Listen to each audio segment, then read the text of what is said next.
আসুন আমরা সকল সনাতনীরা সনাতন ধর্ম রক্ষার্থে সকলে মিলে এগিয়ে আসি।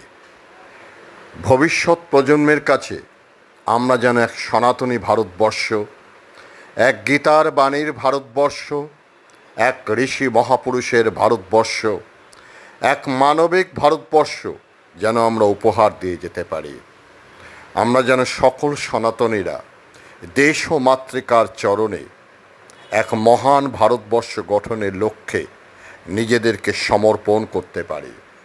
আমরা সকল সনাতনীরা সগর্বে যেন বলতে পারি, জয় সনাতন ধর্মের জয়, রাধে রাধে, জয় শ্রীরাম, জয় গোমাতার জয়, ভারত মাতা কি জয়, ভারত মাতা কি জয়।